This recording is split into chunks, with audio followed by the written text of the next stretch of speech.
Mesdames et messieurs et mesdemoiselles, je vous parlais tout à l'heure de l'avancée majeure des troupes de M. Vlado autour de cette grande ville ukrainienne de Pokrovsk.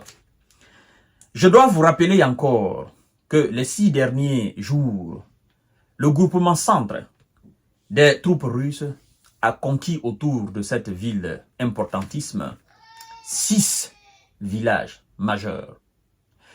Et l'information que je m'apprête maintenant à vous donner, ça vient de l'état-major même de M. Zelensky. L'état-major de M. Zelensky, qui reconnaît l'intensification, l'avancée majeure des troupes de M. Vlado autour, n'est-ce pas, de cette ville. Et depuis le début de cette offensive stratégique des troupes de M. Vlado, vous devez savoir que les gars, n'est-ce pas, de l'OTAN-Ukraine sont sur le reculoir. Ils nous disent repli stratégique. Chères dames, chers messieurs, chères demoiselles, avant de poursuivre le visionnage de cette émission, je vous invite à vous abonner sur ma chaîne YouTube KantéJ Visionnaire le Vrai, activer la cloche de notification pour ne plus rater mes vidéos, mais aussi à partager la vidéo dans tous les groupes possibles. Likez la vidéo, ce qui permet évidemment de sécuriser les différentes émissions que nous faisons, mais aussi le but est de toucher le maximum de monde parce que plus de partage, naturellement, ça touche plus de personnes. Et donc, mesdames et messieurs, nous allons passer aux choses sérieuses. Écoutez ce que l'état-major de M. Zelensky dit quand lui parle d'indépendance et quand il parle de retour de guerre, n'est-ce pas, sur le territoire russe. Moi, je dirais tout simplement que, sincèrement, j'ai honte à sa place de parler. Aussi, les combats s'intensifient autour de la ville de Pokrovsk dans l'est de son pays, mesdames et messieurs. C'est son état-major. Dans son dernier bulletin quotidien publié samedi matin, l'état-major des forces armées de M. Zelensky affirme qu'au cours de la dernière journée, 149 combats ont eu lieu, dont 149 combats ont eu lieu en Ukraine, entre les forces de M. Zelensky et ses supplétifs occidentaux et Moscou. Donc 44, soit près d'entière, dans la direction de Pokrovsk, ville de l'Oblast de Donetsk, située dans l'est de l'Ukraine, autour de laquelle les forces russes progressent. C'est pas moi qui le dis. Autour de laquelle les forces russes progressent. C'est l'état-major de M. Zelensky qui parle ainsi. Vous voyez ce que ça veut dire? Autour de laquelle les forces russes progressent. Autour de cette ville, eux, ils parlent de 44 combats. Mais ça va au-delà de cela. Vous voyez? Ça va au-delà de cela. Et je sais très bien que ceux qui engagent ces nombreux combats autour de la ville de Pokrovsk, c'est seulement le groupement du centre.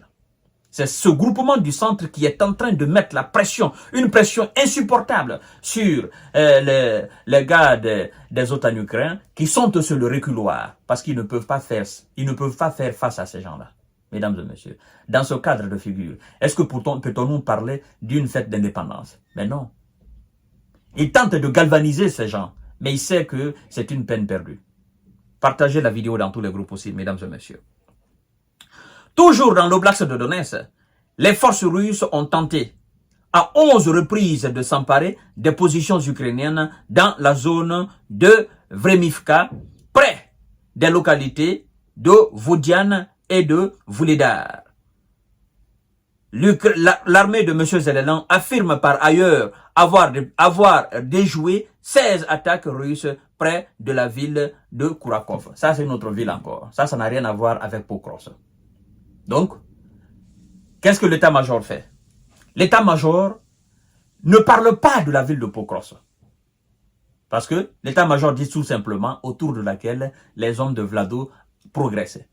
Ça veut dire quoi? Ça veut dire tout simplement que cette ville est perdue. Elle est perdue d'avance. Là où des députés sont sortis du silence et ont demandé aux différentes populations de cette localité et de sa propre ville d'évacuer le plus rapidement que possible, le plus vite que possible. Ce n'est pas l'état-major qui viendra démentir cela. Autour de cette ville de 62 000 habitants, mesdames et messieurs, la pression se fait de plus en plus sentir. Et c'est-à-dire ce qui est pathétique dans le rapport quotidien de l'état-major de M. Zelensky, en fait, il ne faut pas mention de ce qui se passe dans la région de Kurs. Vous savez pourquoi? Parce que là-bas, ils sont anéantis, ils sont stoppés.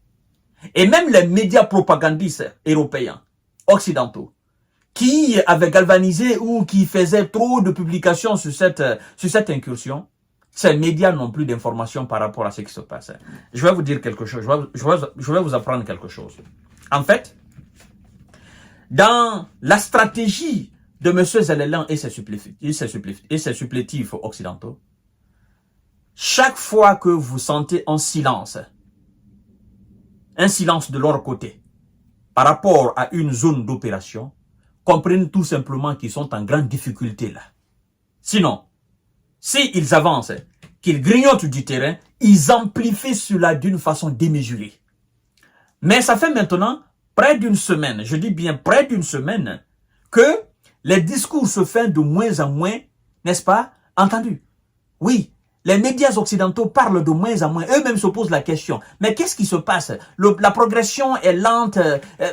Écoutez, les gars qui sont dans la région de Kurs, eux-mêmes vous ont dit qu'ils n'avançaient plus.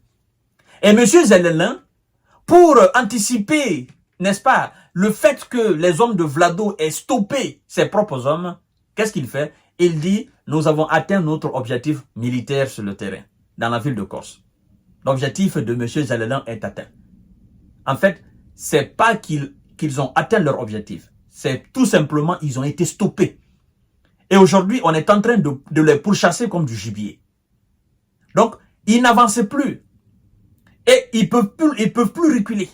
Donc, dans la région de Kurs, on les anéantit, mais dans la région aussi de l'est du pays, de son propre pays, c'est-à-dire dans l'oblast de Donetsk, autour de ces grandes villes, à savoir Pokros, la ville de Kramatorsk, en fait, la situation est intenable. La situation est en quelque sorte sous contrôle. Parce qu'ils voient comment les gens de Vlado avancent là. Mesdames et messieurs et mesdemoiselles, moi je pense que les Européens, comme les Américains, devraient adopter une nouvelle stratégie. Une nouvelle stratégie différente de l'action militaire.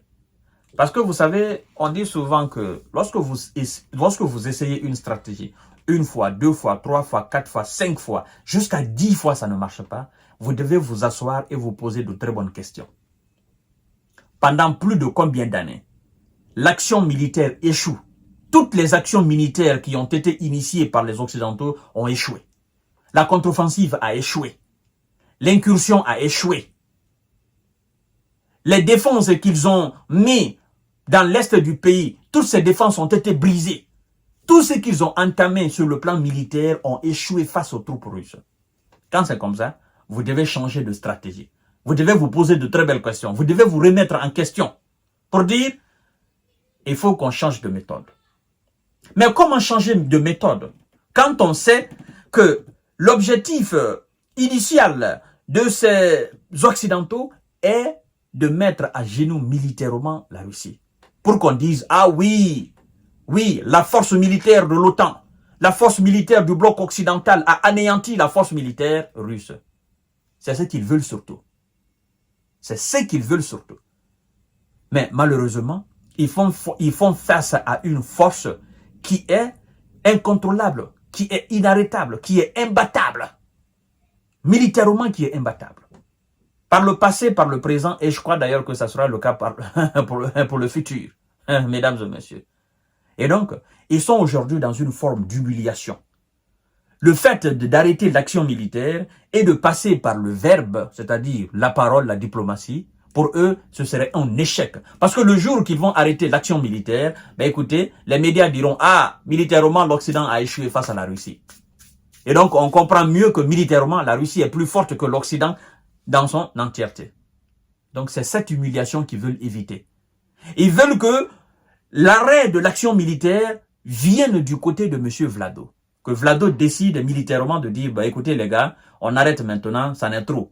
Et comme ça, on dit, ben c'est pas nous, bon, nous on soutenait l'Ukraine et on allait continuer à soutenir l'Ukraine jusqu'à X temps. Donc c'est Vlado qui a eu peur parce qu'il n'a plus d'armes, parce qu'il n'a plus de soldats, parce que ça lui fatigue, c'est devenu vraiment épuisant pour lui. Ben il a arrêté. De toute façon, nous militairement, nous avons remporté. C'est ce qu'ils veulent. Mais je crois que ça risque de ne pas venir. Et je dois vous dire quelque chose. Même si on reste dans ces conditions, que Vlado venait à partir naturellement dans l'autre côté, n'est-ce pas, voilà, il venait à partir, il venait à disparaître naturellement, évidemment, ce qui nous attend, nous tous en tant qu'êtres humains. Je dois vous dire que cette politique de Vlado, cette politique de défendre l'intégrité et la souveraineté russe face au bloc occidental, ça ne fera que s'amplifier au fait. Parce que des gens aujourd'hui sont autour de Vlado qui comprennent que si la Russie recule seulement, c'est sa souveraineté qui sera mise en jeu. Donc rassurez-vous, même après Vlado, même si Vlado venait à disparaître naturellement, c'est lui qui viendra. C'est-à-dire c'est la même logique, la même stratégie, la même défense de la souveraineté russe qui sera mise en avant. Et donc l'opération spéciale militaire ne va pas cesser. Mesdames et messieurs, à tout à l'heure pour notre série d'informations de décortiquage. Merci beaucoup. Bientôt, cette ville va tomber. Encore. Et nous allons en parler. C'est dommage, mais c'est comme ça.